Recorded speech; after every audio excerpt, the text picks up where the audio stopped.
ازيكم عاملين ايه؟ معاكم جلال محمد. رجعت لكم بعد سنه. تعبنا تقرفنا كل شويه تيجي تعمل فيديو تقول انا هصور وهعمل وتغيب سنه وترجع تاني في فيديو تاني. والله العظيم اعمل ايه؟ طيب اتخنقتنا على فكره غصب عني والله العظيم. انا لو حكيت لكم على اللي حصل هتعذروني. مين دول اللي يعذرك يا ابني؟ ال 198 واحد اللي عندي. انا عندي 198 مشترك، سواء صاحب او سواء اخ او سواء اخت او سواء ايا كان مكانته عندي. حرفيا انا مقدر ال 198 وهفضل ورا اللي انا عايزه لغايه ما اوصل للمليون والاثنين والثلاثه. انا مفيش اي حاجه بعيده عني طول ما انا واثق في ربنا، وبعد كده واثق في نفسي اللي انا هقدر اعمل حاجه حلوه. طب كنت غايب ليه بقى يا عم سوبرمان؟ حرفيا اخر فيديو صورته هو كان من سنه، هو كان فيديو سالني نزلت فيه اسئله على الانستجرام، ابتديت ارد على الفيديو ونزلته على اليوتيوب من سنه. وعايز الناس تفتكرك، اللي بيحب حد عمره ما هيفتكره، وانا بحبكم فاكيد هتحبوني، صح؟ اكيد هتحبوني. ارغي خلص. كنت فين كل ده؟ حصلت لي ظروف عند اي بيت مصري في الكون يعني. هو اللي انا اكبر واحد في البيت واللي انا لازم اشيل المسؤوليه انا واخواتي. هو انا الحمد لله كنت شايلها من زمان، بس اللي انا لازم ادوس على نفسي شويه. فاتجهت ان انا اشتغل 12 ساعه في اليوم بدل ما كنت بشتغل 8 ساعات في اليوم وساعه بريك، يبقى انت بس توتال 9 ساعات. ابتديت اشتغل 12 ساعه في اليوم وساعتين مواصلات، ساعه رايح وساعه جاي، ادي 14 ساعه في اليوم. 14 ساعه في اليوم فبشتغلهم، فطبيعي بقى لي 10 ساعات. طبعا هيضيع مني ساعتين، ساعه قبل النوم وساعه اول ما اصحى من النوم، يبقى انا بتكلم في 8 ساعات نوم. فاصبح ان انا مبقاش في وقت اقدر اعمل اكتيفيتي اللي كنت بعملها، سواء التصوير سواء الجيم سواء المروح اي حاجه. حرفيا انا انعزلت عن كل الناس، ما بقتش اروح الجامعه، ما بقتش اهتم باصحابي، ما بقتش اعمل حاجات كتير قوي لدرجه ان في ناس كتير قوي زعلت مني وخسرتها. بس برضو الموضوع كان غصب عني، كان مجرد ابن كبير في البيت لازم يشيل المسؤوليه زياده ولازم يتحط عليه هولد عشان هو الكبير. السنه اللي فاتت دي حصل فيها حاجه ما كنتش متوقع انها تحصل دلوقتي خالص، بس هقول الحمد لله برضو على كل شيء. السنه اللي فاتت ديت هي والدي توفى فيها يوم 5/12. والدي توفى حرفيا، هو محدش هيحس كلامي غير اللي عاشه. هو بجد ربنا يخلي لكم كل ابهاتكم، كل الناس اللي بتحبوها والعزيز عليكم، بس حاولوا تشبعوا من اهلكم، وربنا طبعا يبارك في عمرهم كلهم، بس حقيقي حاولوا تشبعوا من اهلكم. والدي توفى دي كانت كسرة ظهر ليا جامده جدا، كنت حاسس ان انا حرفيا تايه. والدي كان معلمنا شيل المسؤوليه وكده، بس برضه غياب والدك في حياتك دي كانت حاجه مخلياك تايه، عامل زي الطفل التائه اللي تايه من امه في السوق، تايه من امه في الشارع، مش عارف يروح ازاي، مش عارف يمشي، حتى وانت شحط ومتجوز. والله ربنا يرحم اموات المسلمين جميعا ويرحم والدي برضه معاهم. وفاة والدي بقى خلتني مشوش جدا بين اللي انا عايز ابقى راجل البيت واكون قد المسؤوليه وما حسسش اهلي باللي هم محتاجين اي حاجه، وبين اللي انا كان لازم اكمل حياتي برضه وربنا يكرمني وادوس على نفسي. عشان انا قلت لكم الفيديو اول فيديو عملته خالص اللي الحياه طريقين، طريق الدايره اللي انت عمال تلف فيها كل يوم، والطريق المفتوح اللي انت بتحاول تمشي فيه. طبعا طريق الدايره انت بتلف في نفس الدايره، مفيش اي حاجه جديده في حياتك. يعني انت لو بتاخد 100 جنيه فانت كل يوم هتاخد 100 جنيه، بتاخد 1000 جنيه فانت كل يوم هتاخد 1000 جنيه.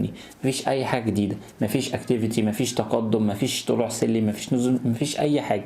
بالعكس انت النزول هو اللي هيبقى قريب ليك، الطلوع عمره بعيد هيبقى صعب عليك قوي، الا طبعا بمشيئه ربنا سبحانه وتعالى. انا قررت ان انا احاول اخرج بره الدايره ديت. دوست على نفسي بس في الشغل الفتره اللي فاتت دي عشان ابتدي اهيئ بقى نفسنا ونظبط نفسنا شويه، لغايه الحمد لله ما ربنا كرمني. اول كرم ربنا كرمني بيه اللي انا دوست على نفسي شويه لغايه ما الحمد لله جبت كاميرا وجبت معدات تصوير وفتحت محل.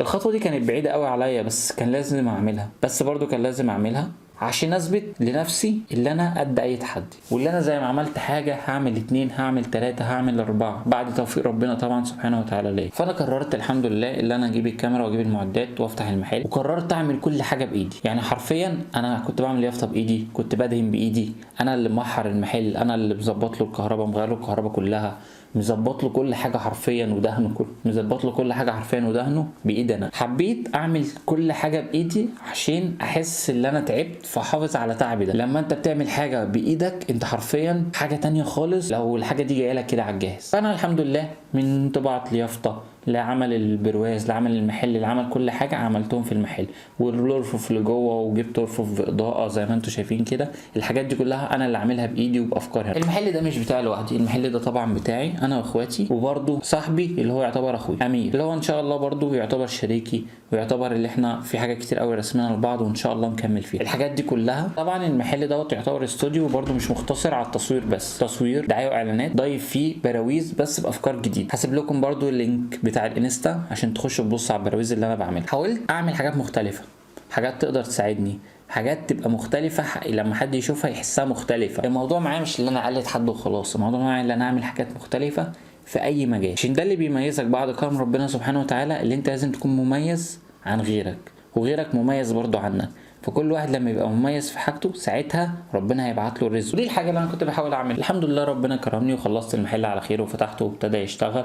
هو ما وصلتش للي انا اعرف ناس كتير قوي واللي انا ابتدي يبقى يعني المحل معروف، بس الحمد لله برضو انا واثق في نفسي، واثق ان الفتره الجايه تقدمي هيقدر يساعدني في الحاجه زي كده. نركب بقى خطوه المحل دي على جنب. خطوه اليوتيوب، انا هرجع اصور ان شاء الله ان شاء الله ان شاء الله بدون مقاطعه وبدون اي خوازيق تطلع لي في الحياه. هرجع اصور عشان انا عايز كده، انا مش عايز اخر نفسي على الفاضي. انا دلوقتي عندي 23 سنه، انا كنت مصور فيديو اللي انا تميت ال 22 سنه، واللي انا بقول اللي انا عايز لما يجي لي 23 سنه اقول انا حققت ايه. حرفيا انا هتم ال 23 سنه يوم الخميس الجاي. 23 سنه دولت حاسس ان انا ما عملتش انجازات كتير في حياتي الا السنه اللي فاتت بس. من ضمن انجازات السنه اللي فاتت اللي انا فتحت المحل، اللي انا جبت كاميرا، اللي انا جبت معدات، اللي انا ابتديت اطور من نفسي في كام حاجه علشان لما ابدا اكون ملم بحاجات كتير قوي. فان شاء الله ربنا يكرمني ويكرمكم في اي مجال وفي اي حاجه انتوا نفسكم فيها. توكل على ربنا وخش بقلب جامد، واهم حاجه خليك واثق في ربنا اللي هو هيرزقك. ربنا ما خلقش دب على الارض الا وخلق لها رزقها، فابدا وربنا يكرمك ان شاء الله ويكرمنا جميعا. بس ده باختصار اللي حصل بالفتره اللي فاتت ديت. مش هقول اللي هيحصل الفتره الجايه، هسيبها بتاعت ربنا ان شاء الله وبتاعت الظروف، بس المتاكد منه وان شاء الله ان شاء الله يعني اللي انا مش هحاول اضيع حاجات بحبها تاني. هحاول اركز في التصوير، هحاول اركز في المحل بتاعي، هحاول اركز في مستقبلي اللي هينفعني فعلا. ان شاء الله برضو هنهتم بالمحل شويه وهبتدي اعمل له دعايه وابتدي اصور فيه فيديوهات برضو كتير. وعشان برضو تبقوا عارفين المحل ده يعتبر بتاعي وبتاع اخويا نبيل وبتاع اخويا يوسف وبتاع برضو اخويا امير صاحبي ويعتبر اخويا ومعايا بقاله فتره كبيره قوي. فان شاء الله ربنا يكرمنا الفتره الجايه كده ونعرف نعمل حاجه كويسه تميزنا عن غيرنا كلنا. ده باختصار عشان ما اطولش عليكم. ان شاء الله الفتره الجايه تكون كويسه عليا وعليكم، وان شاء الله ما اخرش تاني في التصوير. سلام. اوعى تنسى اللايك والسبسكرايب. معلش اول فيديو اخوك تعبان. اللايك والسبسكرايب اهم حاجه. انزل تحت هتعمل لايك للفيديو عشان احس انك عبرتني كده.